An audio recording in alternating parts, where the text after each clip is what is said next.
Oh, g'day, Lawrence. G'day, Ian. How you going?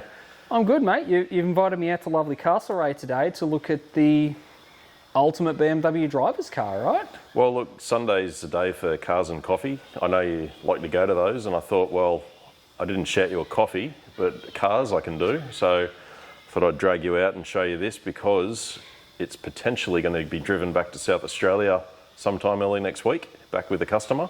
And it's going to be one of the last opportunities just to have a look and a show and tell and a debrief and discussion about, you know, the 5-year project this thing's been. And I thought you'd be very interested in this one. Well, this is, I'm obviously I am a passionate BMW fan. Yep.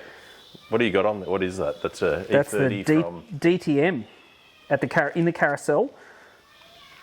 And of course, I'm about to enrage all the E36 and E46 peasants.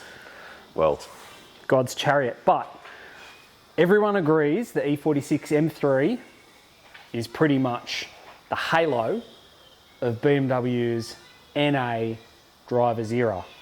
And you've actually made this the proper halo car by taking their ultimate NA engine and not just putting it in here, but making it work like BMW built this. we have tried to do that. So yeah, the engine in here is still naturally aspirated.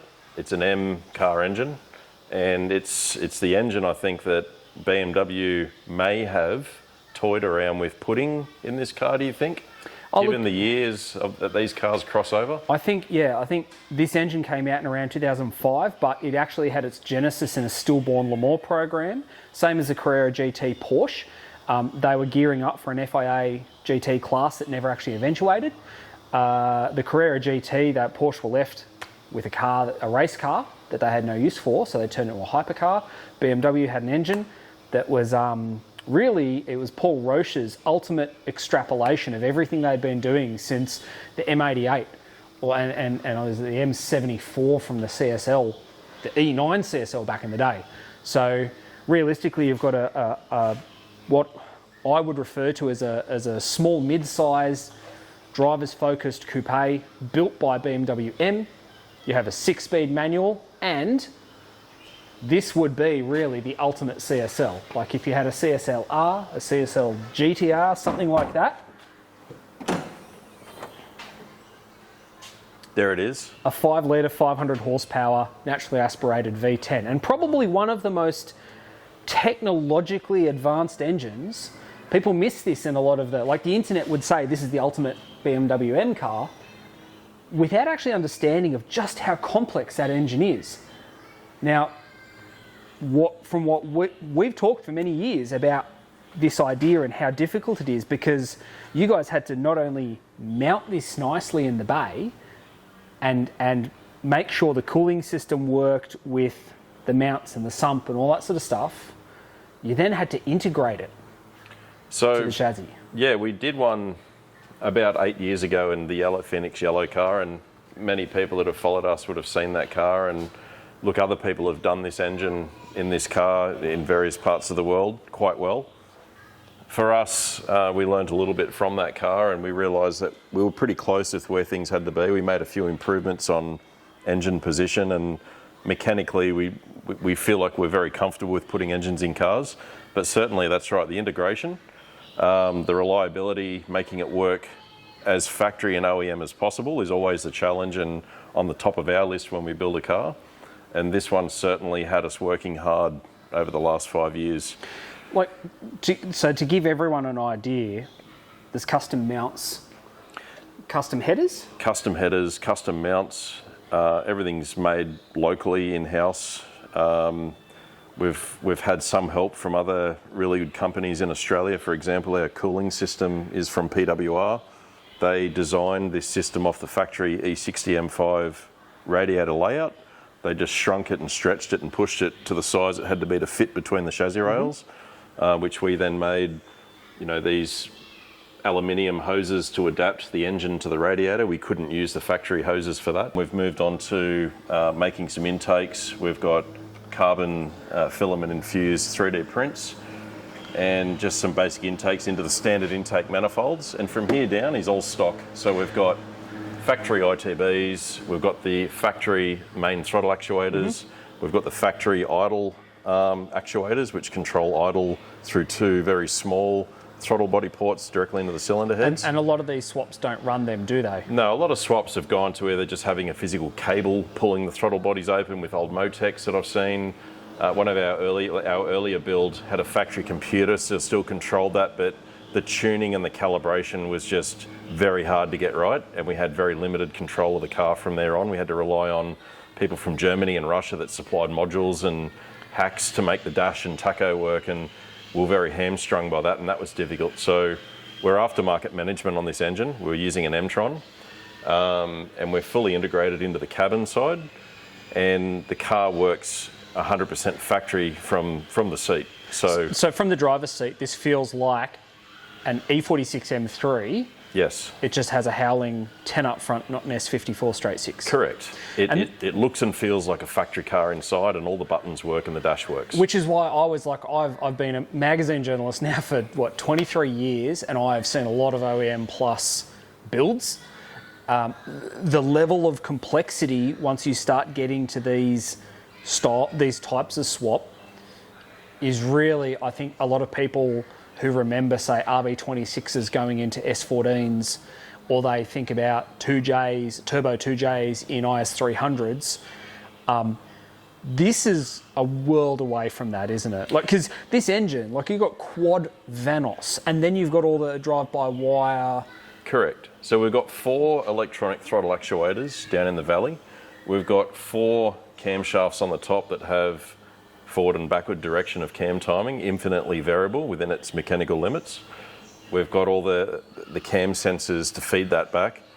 So Motec and Emtron were the 2 options we felt. You could probably use a Cyvex, but that was a little bit out of our range for knowing much about it. We tried the Motec. The support for Motec was very limited, and you were given a very black box item that you had to more or less set up yourself. So we thought, if we're going to set it up for ourselves and not have any external support, we'll just go the Emtron. And we did that, and we're really, really happy with the success on that. We've got full control. Everything works as best as we ever thought it would. And from the cabin, we have a factory OEM dash. There's not a single light on it. Everything works. The oil temp gauge, the coolant temp, the tacho, you speedo, hit the AC button and it the blows AC cold button. air. You turn ignition on, you get your airbag lights, your traction lights, all your lights come on, you start the engine, they all turn off. Our traction control button down on the dash works on, off, on can on the light. We can go in the car soon and I'll show you some of that. But getting that stuff to work was the challenge. Getting the engine in and making the car drive is quite simple. It's usually the simple part of a swap. Getting the car to move under its own power, you think you're sort of 90% there, and you are. But closing off that 10% and getting the car to work factory is the hard bit, and we've done it with this one. We're really, really happy with it.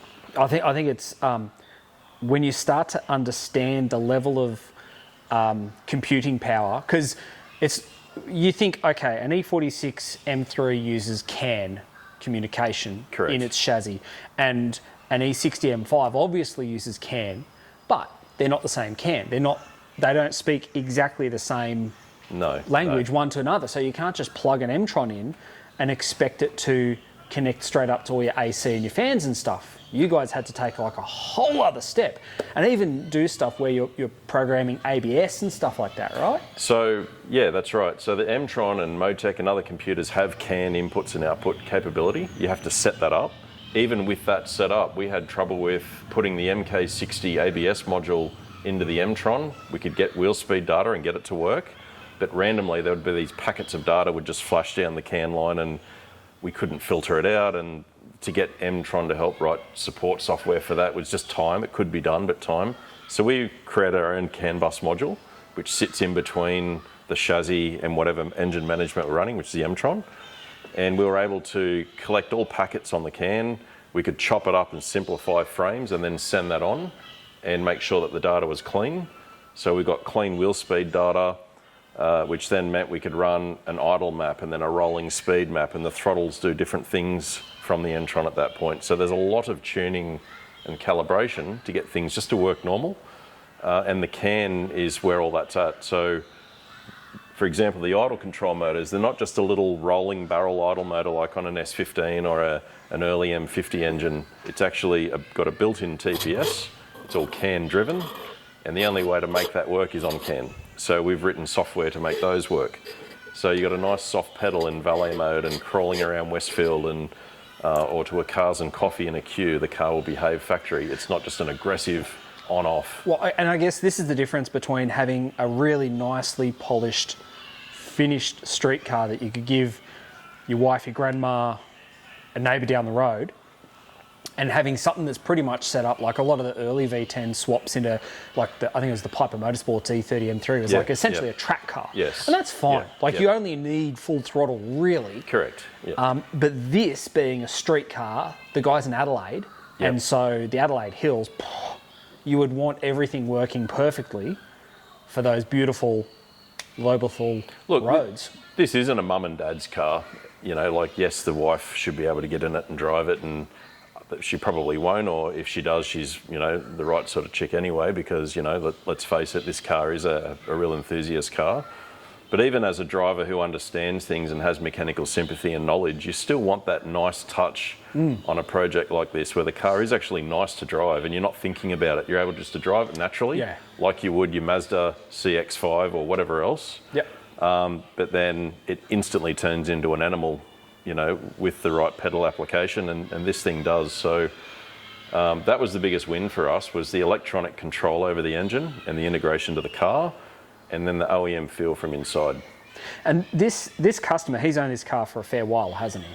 Yeah, so he's had this car. I think he bought this car with the intention of doing something with it, with an engine, and then he came across us and he had an idea of, he's obviously seen these in this sort of car before, but he had the idea himself and came to us and asked, can we do this? And he had a list, and we told him what we had done and showed him, and so he was comfortable to come up, you know, from interstate and engage us. And the right type of customer understands the journey and that we're on the same team, and this guy has been that exactly, and probably one of our best customers for that reason. And we feel like we've delivered what he's asked for. He's been up here already and had a drive of the car a couple of times and back and forth to give us that finishing touches of feedback so that we could, you know, shorten that list, hone it. He's due back here in 2 days from now, and he's asked us in the last phone call, do you think he could drive it back home with him if he feels like it? What a Christmas present. He hasn't booked a one-way, he's booked a one-way ticket, and he doesn't want to buy another flight back.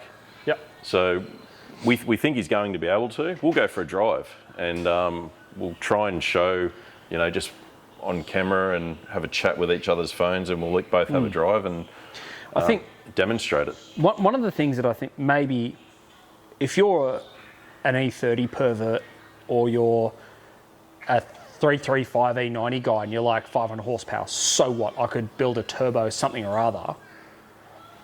This package for a lot of people our age, in their 40s, 50s, 30s, around that generation that remembers this era when F1 cars had V10s, a V10 was an exotic thing.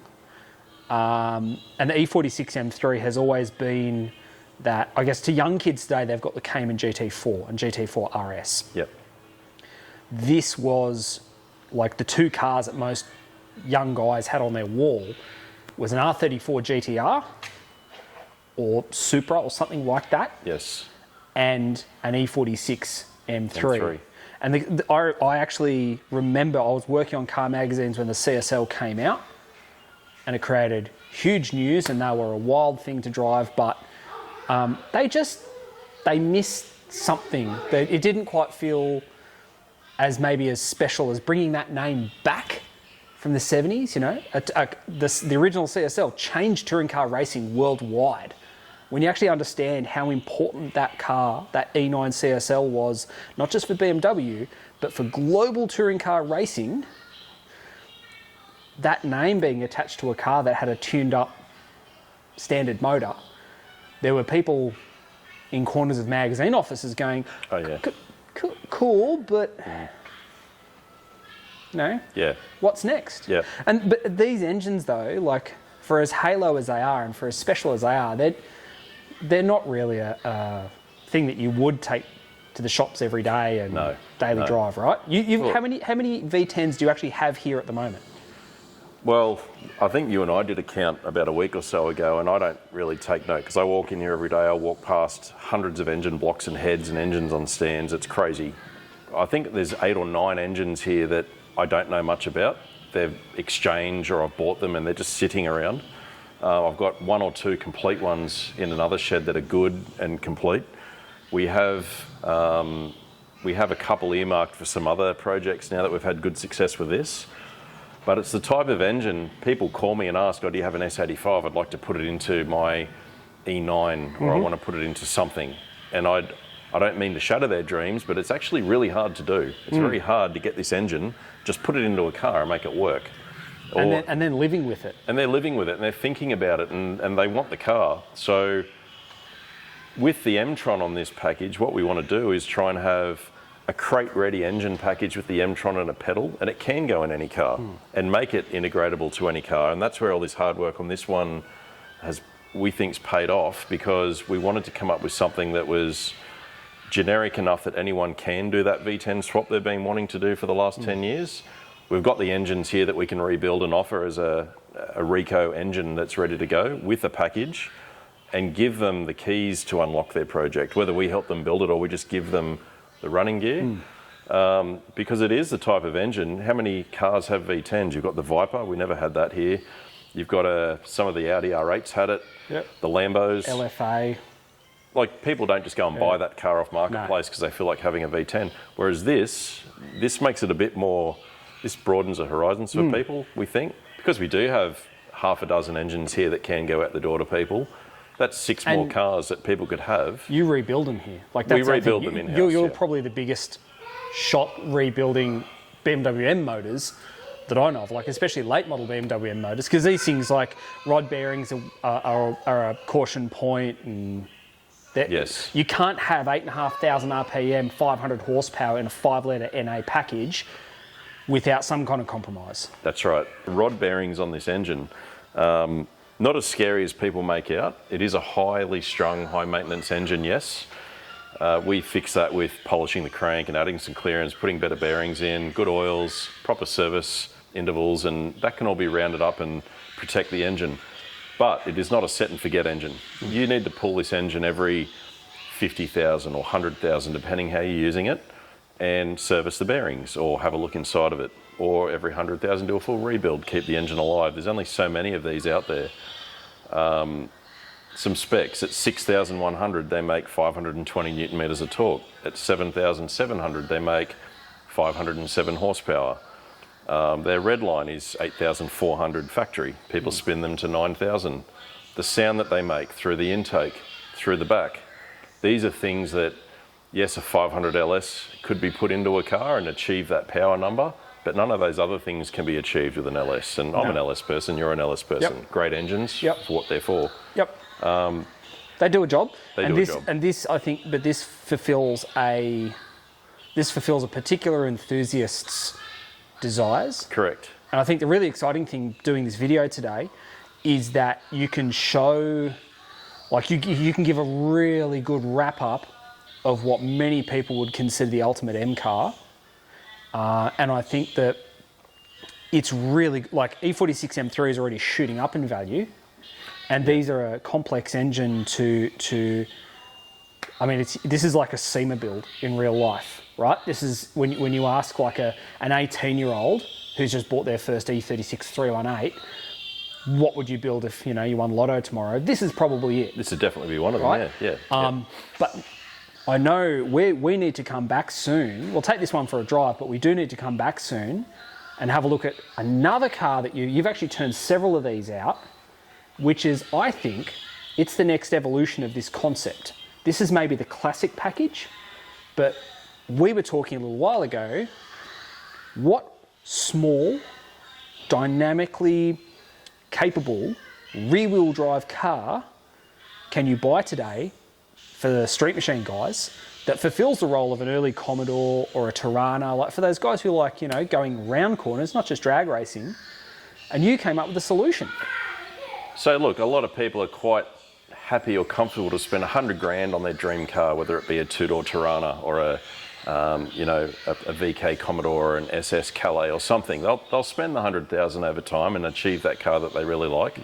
Yes, it's a lot of money, but it's also a pretty common number for this type of car. So a German muscle car, modern, whatever you want to call it, a V8 front engine rear wheel drive car, which I'm a V8 person by heart, so are you, is the 1 Series coupe with a wide body, big wheels, a high revving V8, the M3 S85.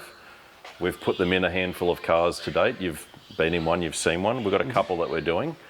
That's the car, I think, that most people will have a relationship with if they ever get in one. If you're a car person, it's very hard to not like this car.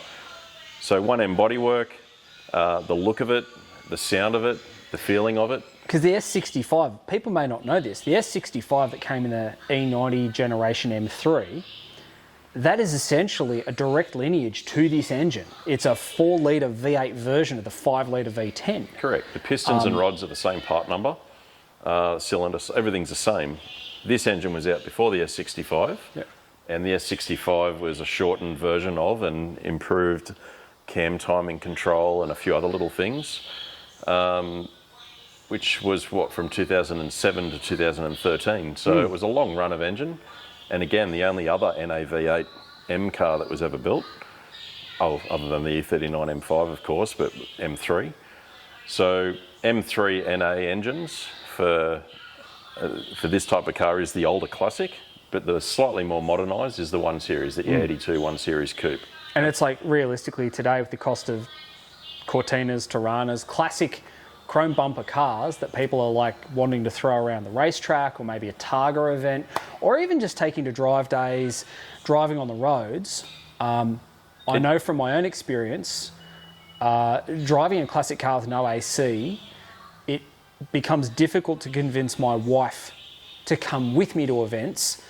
And so it's normally just my son and I, whereas if we had something like a V8 swapped 1 Series, you'd still get all the fun V8 noises, you still get a dynamically capable car, but you've got modern safety. If someone crashes into you, you can get parts to replace it. And it's a reliable, quiet, comfortable package. Absolutely. Oh, thanks, buddy. Thank you. Thank you. Thank you very much. Nice cameo, Artie. Brilliant. Excellent. That's my co-pilot. Well, he's given us some really good examples of what we're trying to talk about here, you know. Yeah. That's my mate Andy's Galaxy. But these are all $100,000 plus cars, and people have them and want them. So. But it's like, so this car is a great example, right? This is your typical street machine build. Really nicely finished, tough engine, great wheels and tyres, and someone stuck the pages together, Lawrence. Yeah, that was a really good car, that one. Yeah, and it's like, that's very hard to achieve these days, because that base car is going to cost you, like, there's probably a $20,000 shell there by the time you cut some rust out of it and get it ready for paint. There'd be $100,000 in paint alone if you were going to build that car, plus then the drivetrain and the trim and all the other finishing stuff. So if you're interested in this car gives you a street strip prowler, that's great. But if you want to go and drive the thing around corners, and you want to have one car that does all. Want to go to Brisbane in it? You want to go to Brisbane in it. You want to go take the thing to work 3 days a week. Pick the kids up from school. You want to go home? Is it hot? We've got a patient little camper here. He's done well. Very well. He's done well today. It's hot. It is insanely hot. Well, look, we should take this for a drive and test out that AC. We'll take this for a drive. We'll show the 1 Series V8s later. We'll get you back here for that. Let's jump in the car and go for a bit of a whiz and see what it sounds like and what it does. Yeah. And then maybe we could slip it onto the dyno after. Yeah. We can't really do any drive-bys today here. Christmas, Castlereagh Road. Not a good idea. It's not safe. Yep. Not with the performance potential of this thing. You got a dyno there, so let's do that. Let's jump in and go for a drive. Too easy. Here we go. All right, jump in. Let's M4 seats. These are bloody brilliant. All right, so quick cabin tour. Standard, everything's standard. Here's our shifter. It's all just standard BMW shifter hardware. We've got our factory dash. I don't know if you can see, but we've got our temp gauges coming up. I can push the DSC button down on the console and we get our traction on off. It's working. There's nothing really to show here because it's just a standard normal M3 inside. So I guess we'll just start going and... Yeah. Okay, Lawrence, we're in the V10 E46 M3. So this thing has, like, as it comes up to temp, you're still getting all the factory style M car, like the tacho sweep changes as the car comes up to temp and all that sort of stuff. At the moment, we just have the lights at maximum up. Okay. We don't have those on the cold. We have looked at putting those on the shift lights so that the flick back down as we start to hit the limiter. Yep. There's a couple of other things that we've got a sport button down here that we haven't done anything with yet. That's on CAN. That normally just makes the throttle more aggressive. We're thinking about using that as a secondary map change. There's a few things that we can do and we haven't quite got to yet, but for now we just wanted normal full functionality as the key, and then we can remotely add things in as we progress that. Well, it's like sitting in the passenger seat. I've been in a lot of OEM plus swapped style cars, and this thing is quiet. Like the AC's blowing cold, and it's a hot day. We were just in a hot shed, and it's blowing cold. It sounds great. It definitely does not sound like a regular M3, but it's not coarse. It doesn't sound like an off its head 500 horsepower crazy E46 M3. It's actually very OE style. So we're in 6th gear now at 82 kilometers an hour at 2200 RPM. I'm just touching the throttle. You can't even feel any transition change between being off and on. I'm squeezing the throttle ever so slightly. Has he done any suspension and drivetrain work to this car? So all we've done is we've put brand new Bilstein shocks in. We've put some slightly stiffer and lowered springs in it. We haven't gone for coilovers. We wanted to maintain a good road going car that can go up Putty Road, or this is built for the Adelaide Hills. That's exactly what he wanted the car for. His intention is to be able to leave the house, go to a Cars and Coffee, show and tell, and then rack off up the hill and go for a couple of hours and come back. Yep. He wants the AC to be on, he wants the windows to be up, or on a cooler day you can have the windows down and have a better listen to the car. When we turn around up here, I'll give it a bit of heavier throttle so that we can hear what noises it makes. Yeah. It, like an M5, you don't get to really experience the engine without breaking the law. Yeah, it takes a level of commitment there. So that's why hopefully we can get onto the dyno after this. In fact, hopefully we will. I just spoke to one of our other in-house techs, and he's kind enough to come in today, and he's going to take a car off the dyno. When we arrive back there, we're going to roll it on and get to hear the front and rear end of this thing at full noise, which is pretty epic, without breaking the law. Yeah, and that's the thing. This is the purpose of this drive, is really to show like what a well-rounded finished car it is. It's not pig rooting at part throttle. There's no holes in the tune. There's no we're not baking in here. It's a finished street car. This is actually a street car. Yes. But it still has 507 horsepower. It still has the naturally aspirated chassis dynamic, an engine dynamic that this generation of M cars are so famous for. So our customer has been up, like I said earlier, a few weeks ago to take it for another test drive. That test drive was leaving our facility at Castlereagh, up Castlereagh Road to Springwood Road, and going up the back way to Winmalee, up to the Blue Mountains and back down the highway and through Penrith. He got to the top of Winmalee and he said, screw this, I didn't come from Adelaide to not have fun. So he went back down at the bottom of the hill and he did it again. And this is on a pretty hot day. He didn't have aircon, we didn't have it running then, but he wanted to test what the nose of the car would do in the twisty hairpins at low speed, at higher speed.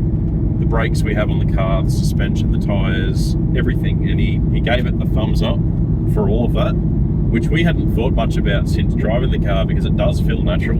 It doesn't feel nose heavy. It doesn't have a weird steering feel. It's all factory rack, factory steering, Brembo brakes from a Porsche Cayenne that we've been putting on these cars for many years. It's got a 4.10 ratio diff.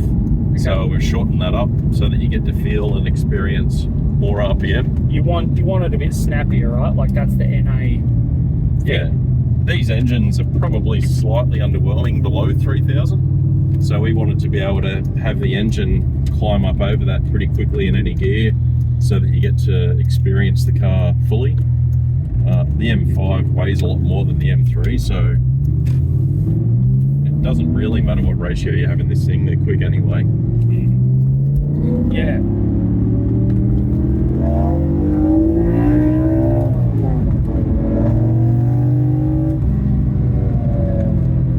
What's great about that is how easy it did it, and it just wicked up with a twitch of the throttle, and then you're like, the brakes work so well as well, like nothing was out of control.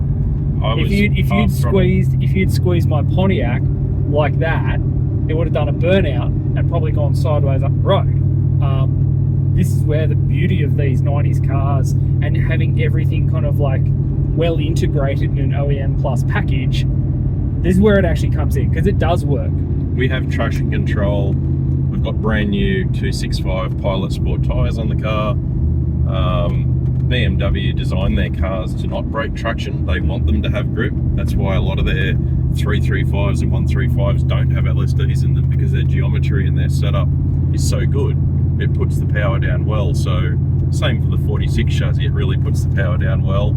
You can get into it and not be too nervous about what the car might do. It's not an R1 motorcycle or some of these other cars that just bite you, like the new F80 M3 and F82 M4 with traction off. They're scary things. Yeah. Very hard to keep straight and not put into a tree or down a bank. 100%. I've managed to scare myself in some of the new turbo M cars. The M6 Grand Coupe gave me a real big fright one day on a wet road. We were overseas, and at over 200 k's an hour, as you rolled into the throttle, it was flashing the traction control light not in M mode at all, in regular driver's mode. And I think that one of the things that kind of gets lost in the metrics of the internet these days is that power is nothing without control, and having a number on a dyno sheet that says peak is this much, you lose the nuance of the car and all the beautiful noises. Like we're in a classic driver's car here because it's appropriately sized. It's not an overly large or tiny car. It's well sized. It's still practical, but then it's enjoyable. It's visceral. It's engaging. I'm going to put the windows down here for this just for a moment. Yeah.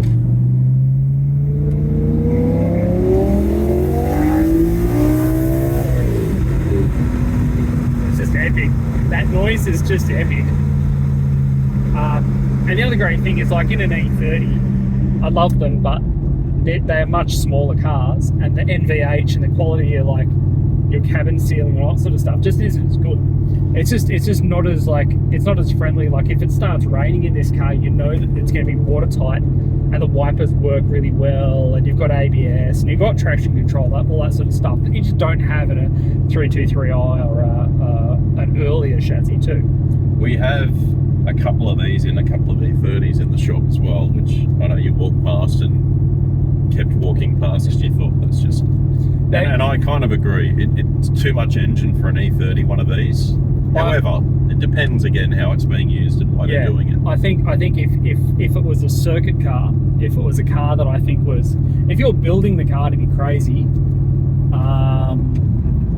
I think that that's certainly gonna tick all the boxes.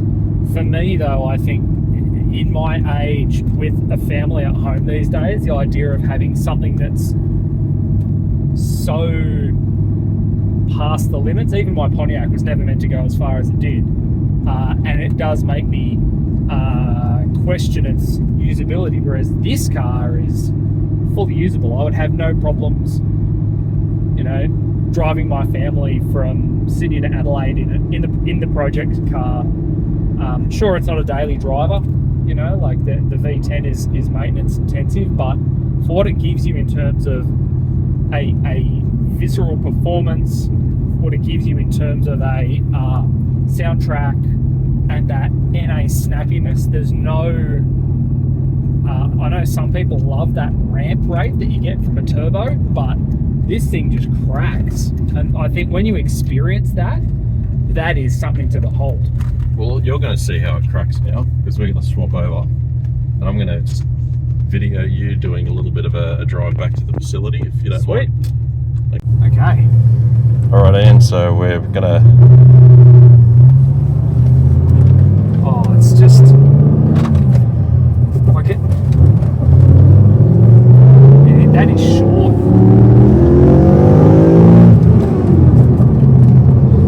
I know it's a speed limit. Yeah, sorry about that. No, that's okay. Look, you know what? It just... the last time I drove something this impressive, I was in a M3 press car. It was an E46 M3 CS. Like I mentioned back in the shed, I was fortunate enough to be working on car magazines when the E60 M5 and the E46 M3 CSL and CS were brand new.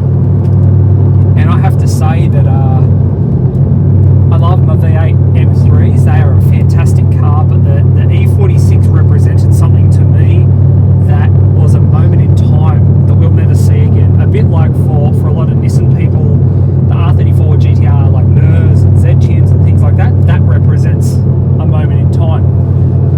This is just the ultimate extrapolation of all the key M ideals from this era, before they went turbo, before they went to all these like crazy power outputs, huge cars, lots of electronic integration. This is kind of like apex driver's car. This is just the work you guys have done. Like, I know that you've been tearing your hair out about this car for several years, just in terms of getting it so dialed. But you know what? Like, you guys have nailed it. It's a scorching hot day out here. This thing's not tramlining. It's running perfectly to temp. It's still like we're just cruising along here, and I can just roll into it. So you're in top gear there, yep. Top gear. Yep. And it's just, we're just touching, you know, a healthy speed that my license would certainly hate. And this is, I think, when you're going to build a fun car, when you're going to build a road car, we see so many cars in magazine land, and that it's almost like they've taken all the things that the internet really loves off paper, and they've just stuck them into a chassis, and they don't work, and they don't do what the person really wants from their car at the end of the day. And this thing's just like, it steers so well, it's got great brakes, it's nicely finished, it's quiet, it's everything in here is just, it's a proper street car. But then, like what we were doing just before, like, it's fun, and it makes the right noises, and it's unique. So, you know, you're not going to roll up to another Cars and Coffee and see one of these things. And as much as we all want to say, oh, I don't care about that, you do. You do. That's why you put different wheels on your car, guys. Like, that's why you sweat exactly how much you lower it and all that sort of stuff. It's not always about your lap times out and centre. This is the car that, you know, building a car that's good in a lot of different areas is insanely hard. And I think that I was lucky enough to talk to a lot of engineers over the years about, you know, what cars they drive. You know, guys who work for Porsche and who work for BMW M and that sort of stuff. And like, you know, Walter Rourke has his pick of any Porsche car that he wants as a company car, and he drives home at the end of the day in a Cayman. He's got a Cayman GT4 these days, but it's like he could have a GT2 RS. And if you just go by Nürburgring lap times, well, that's the fastest. But he's like, no, because the Cayman makes him smile at any speed. And that's like this. This is the same vibe you get from one of those amazing driver's cars. Well, it's the The only disappointing thing about the car is you It's touch not that mine. throttle. Well, okay, two things. Even the neighbours are out having a bit of a listen. They're like, "What's that?" Yeah, so not being able to experience the engine to its fullest potential much at all is the only downside to a car like this. We've got Zach here. He's going to open up the dyno doors for us, I think. So we're going to put it on the dyno and actually demonstrate some up and down the gears and some noises front and rear of this thing. We'll put the bonnet up. I will happily say to you that in all my years in the media and being around cars, that lap times count for people, but what is even more important to more enthusiasts that I talk to than anyone else, like the most important metric is sound.